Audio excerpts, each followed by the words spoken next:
lagi di materi IPS Terpadu. Nah, pada video kali ini materi kita adalah mengenai pengaruh kerjasama bidang sosial, budaya, ekonomi, politik dan keamanan, dan pendidikan terhadap kehidupan di ASEAN. Nah, adapun tujuan pembelajaran kita pada topik kali ini adalah siswa dapat menjelaskan bagaimana pengaruh kerjasama di bidang ekonomi terhadap kehidupan di ASEAN. Kemudian siswa nanti dapat menjelaskan bagaimana pengaruh kerjasama bidang sosial terhadap kehidupan di ASEAN. Siswa dapat menjelaskan pengaruh kerjasama bidang budaya terhadap kehidupan di ASEAN. Siswa dapat menjelaskan pengaruh kerjasama di bidang politik dan keamanan terhadap kehidupan di ASEAN, dan siswa dapat menjelaskan pengaruh kerjasama di bidang pendidikan terhadap kehidupan di ASEAN. Nah, bagaimana nih pengaruh kerjasama terhadap kehidupan di ASEAN dalam 5 bidang ini? Apa saja pengaruh-pengaruhnya? Mari kita simak materinya berikut ini. Yang pertama itu pengaruh kerjasama di bidang ekonomi terhadap kehidupan di ASEAN. Nah, apa saja pengaruh kerjasama di bidang ekonomi? Yaitu terbentuknya masyarakat ekonomi ASEAN atau yang disebut dengan MEA. Nah, apa itu MEA? Dalam bahasa Inggris, MEA itu disebut dengan ASEAN Economic Community. Ya, jadi apa itu MEA? Nah, MEA itu adalah pasar tunggal dengan sistem perdagangan bebas atau free trade. Nah, apa Bu yang dimaksud dengan pasar tunggal? Pasar tunggal itu adalah adanya pasar bersama dalam satu kawasan yang kebijakannya diatur bersama. Nah, jadi pasar tunggalnya negara-negara ASEAN itu disebut dengan MEA. Kemudian bagaimana dengan sistem perdagangan bebas? Nah, sistem perdagangan bebas itu maksudnya adalah perdagangan barang atau jasa tanpa pajak atau tanpa hambatan-hambatan perdagangan lainnya. Sehingga dengan adanya MEA ini ada kebebasan kegiatan ekonomi, jasa, investasi, tenaga kerja, dan modal antar negara-negara ASEAN. Nah, contohnya tadi kegiatan ekonomi, ekspor impor antar negara ASEAN itu diberi kebebasan, diberi kegiatan ekspor impor itu tanpa pajak atau tanpa hambatan. Kemudian contohnya tenaga kerja, misalnya orang Indonesia kerja di Malaysia sebagai dokter, nah diberi kemudahan dalam hal itu. Kemudian apa saja dampak positif dan dampak negatif dari MEA ini? Nah, kalian bisa simak pada tabel berikut ini.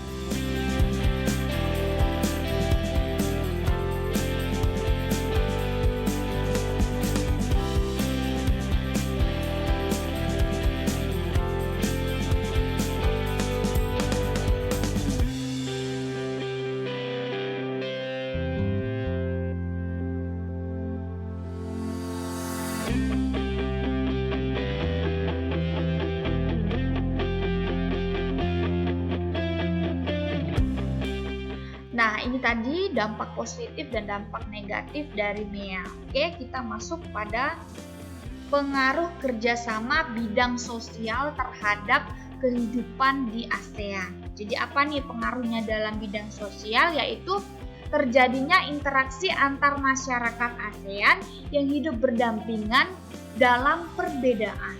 Nah, karena kita hidup berdampingan dalam perbedaan, maka interaksi yang terjadi antar masyarakat ASEAN itu bersifat dinamis. Kita sudah belajar sebelumnya apa itu dinamis, artinya berubah-ubah. Jadi interaksinya itu berubah-ubah. Ada yang interaksi negatif, ada yang interaksinya bersifat positif. Nah, bagaimana Bu interaksinya? Interaksi yang bersifat negatif contohnya adalah terjadinya pertentangan. Nah, salah satunya itu terjadi pertentangan karena perbedaan kepentingan. Contohnya ini adalah konflik kemanusiaan di Myanmar pada tahun 2015. Jadi di Myanmar itu ada pertentangan, ada konflik di mana warga Myanmar itu pergi ke negara-negara tetangga seperti Malaysia, Thailand, Indonesia dengan menggunakan perahu. Nah, seperti pada gambar ini. Sehingga pada saat itu mereka disebut dengan manusia perahu. Terus bagaimana Bu interaksi yang positif? Nah, Interaksi yang positif itu adalah interaksi yang menimbulkan rasa simpati dan empati.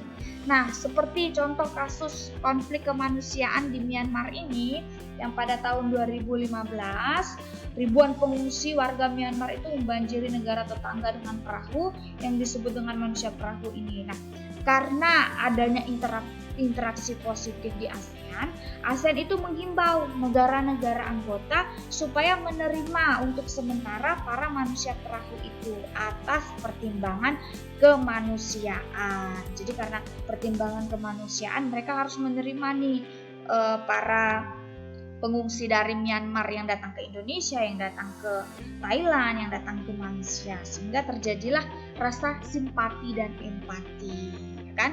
Atas dasar kemanusiaan. Oh, kita nih kasihan, mereka sudah mengungsi. Seandainya kita tidak menerima mereka, bagaimana mereka akan luntang-lantung. Timbullah rasa simpati dan empati tadi. Jadi kita menerima mereka untuk sementara, untuk kehidupan mereka yang lebih baik. Nah, itu contoh pengaruh kerjasama di bidang sosial terhadap kehidupan ASEAN.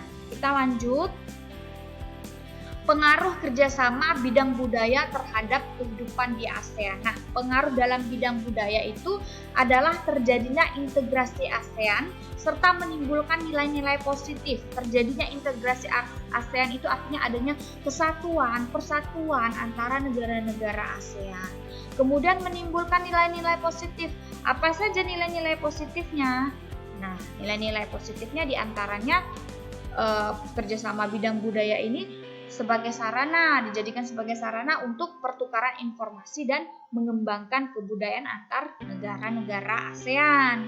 Kemudian sehingga demikian masyarakat ASEAN itu dapat lebih saling mengenal dan memiliki rasa solidaritas. Kemudian juga selain itu ketika kita sudah mengenal kebudayaan, kita dapat memiliki rasa solidaritas. Nah, itu bisa dijadikan ajang sebagai promosi kebudayaan antar negara-negara ASEAN. Nah, ini kegiatan itu bisa salah satu cara untuk memperoleh devisa dari sektor pariwisata. Nah, dan yang paling penting adalah pengaruh kerjasama bidang budaya ini bisa menumbuhkan pemahaman mengenai budaya yang ada di negara-negara ASEAN. Nah, sehingga itu jadi strategi mengikut sertakan pemuda-pemudi. Nah, dari kegiatan yang disebut dengan ASEAN Youth Forum. Jadi ada kegiatan pemuda ASEAN. Nah, karena adanya kegiatan pemuda ASEAN, itu adalah wadah penting untuk mencapai integritas ASEAN, persatuan ASEAN, sehingga timbul toleransi antar anggotanya. Maka adalah nanti terciptanya keamanan dan kesejahteraan antara negara-negara ASEAN. Nah, itu tadi ya pengaruh kerjasama di bidang budaya. Kita lanjut. Pengaruh kerjasama di bidang politik dan keamanan terhadap kehidupan ASEAN. Nah, jadi ada banyak sekali ya pengaruh kerjasama di bidang politik dan keamanan terhadap kehidupan di ASEAN. Nah, salah satunya itu adalah tersorotnya kasus-kasus seperti yang pertama adalah sengketa perbatasan wilayah dan kemudian pekerja migran. Nah, contohnya salah satu contoh sengketa perbatasan wilayah itu antara Malaysia dan Filipina, di mana mereka bertikai antara Malaysia dan Filipina, yaitu mengenai Pulau Sipadan Ligitan. Nah, jadi negara itu berusaha menahan diri agar konflik tersebut itu tidak jadi konflik terbuka, sehingga sepakat menyelesaikan konflik ini. Kemudian kasusnya dibawa nih ke International Court of Justice atau ICJ atau Mahkamah Internasional pada 2002. Nah, kemudian hasilnya adalah adanya hak kepada Malaysia untuk mengelola Sipadan dan Ligitan. Karena Malaysia itu telah menunjukkan bukti melakukan kegiatan pembangunan yang nyata di kedua pulau tersebut. Nah, sehingga pengaruh putusan Mahkamah Internasional ini menjadi pelajaran agar negara-negara ASEAN itu lebih tertib dan tegas dalam melakukan inventaris batas wilayah, terutama di pulau-pulau terluar. Nah, itu salah satu sengketa yang disoroti dalam bidang politik dan keamanan. Masih ada lagi. Kemudian yang kedua ini mengenai pekerja migran. Apa itu pekerja migran? Pekerja migran itu contohnya misalnya orang Indonesia bekerja di Malaysia. Nah, itu disebut dengan pekerja migran. Nah, jadi di sini dalam bidang politik masalahnya adalah pekerja migran ini sering terjadinya kerja paksa dan dibayar dengan biaya murah. Kemudian ada juga perdagangan pekerja rumah tangga migran. Nah, itu menjadi masalah-masalah yang dibahas dalam bidang politik. Nah, sehingga di bidang politik itu ASEAN, pendiri negara-negara ASEAN itu menyusun peraturan terkait sistem rekrutmen, penempatan kerja, dan besaran upah yang diberikan nantinya kepada pekerja migran. Nah, peraturan itu contohnya seperti penguatan kerangka kebijakan regional bagi perlindungan pekerja migran, kemudian penguatan aliansi regional bagi perlindungan pekerja rumah tangga migran. Jadi itu pengaruh kerjasama di bidang politik, adanya aturan, adanya kebijakan, ada putusan terhadap sengketa, ya. Nah, selanjutnya itu adalah pengaruh kerjasama di bidang pendidikan terhadap kehidupan di ASEAN. Nah, karena adanya kerjasama di bidang pendidikan di negara-negara ASEAN, maka diketahui bahwa ada ketimpangan mutu pendidikan antar negara anggota ASEAN. Nah, sehingga bagaimana nih negara-negara ASEAN mengatasi ketimpangan mutu pendidikan? Maka negara-negara ASEAN itu diharapkan merancang strategi peningkatan kualitas pendidikan dengan peningkatan profesionalisme guru. Jadi kualitas gurunya itu ditingkatkan supaya memberikan pendidikan yang berkualitas bagi siswa-siswinya. Nah, bagaimana caranya? Caranya itu dengan melakukan akreditasi, sertifikasi, melakukan standarisasi pendidikan, melakukan peningkatan gaji dan kesejahteraan bagi pendidik, serta melakukan rekrutmen pendidikan yang profesional. Nah, itulah pengaruh kerjasama bidang pendidikan terhadap kehidupan di negara-negara ASEAN. Nah, itu tadi ya pengaruh kerjasamanya. Tadi ada dalam bidang ekonomi, terciptanya MEA, kemudian di bidang sosial, adanya interaksi yang dinamis, kemudian di bidang budaya, adanya pengenalan dalam budaya-budaya sehingga meningkatkan solidaritas, kemudian persatuan antar ASEAN, kemudian di bidang politik adanya peraturan kebijakan perlindungan, ya kan? Kemudian di bidang pendidikan adanya peningkatan kualitas pendidikan. Nah, sekian materi kita pada video kali ini, maka kita akan melanjutkan materinya pada video berikutnya dengan judul materi upaya meningkatkan kerjasama di antara negara-negara ASEAN. Nah, jadi nanti bagaimana upaya meningkatkan kerjasamanya kita akan bahas pada materi berikutnya. Oke anak-anak, semoga kalian selalu dalam keadaan sehat.